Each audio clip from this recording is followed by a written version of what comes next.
Imagine living thousands of miles from China and still being hunted by Chinese police.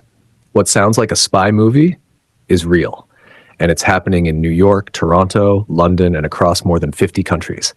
This is the hidden story of China's Operation Fox Hunt and its global twin, Operation Skynet, the world's largest transnational dragnet built under Xi Jinping.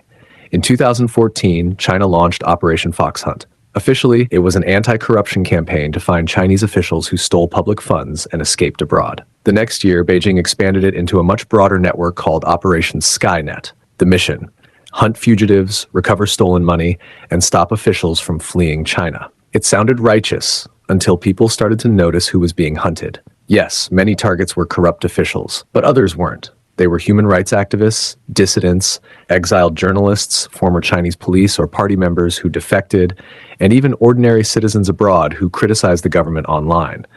It wasn't just about stolen money anymore. It became about stolen loyalty.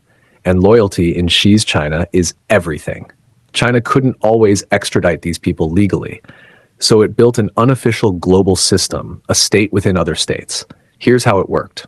First, through persuade to return campaigns, agents would visit a target's family still in China, threaten their property, jobs, or even their children, and then call the fugitive abroad with a simple message: come back or your family will pay the price.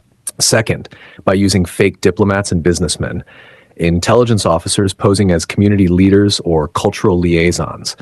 They tracked, pressured, and sometimes abducted people overseas.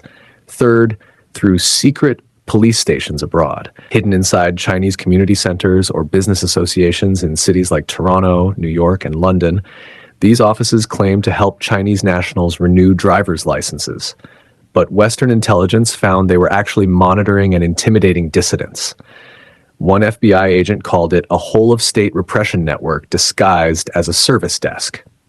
By 2023, the story exploded. In New York, 2 men were arrested by the FBI for running a covert Chinese police outpost in Chinatown. In Canada, the RCMP investigated similar stations in Toronto and Montreal. Across Europe, governments began investigating China's 110 overseas offices, named after China's emergency police hotline. A Spanish NGO, Safeguard Defenders, traced over 100 of these offices across 53 countries. Beijing denied everything, calling them volunteer-run service centers. But the evidence kept growing. According to China's own data, by 2022, over 10,000 people had been brought back from abroad.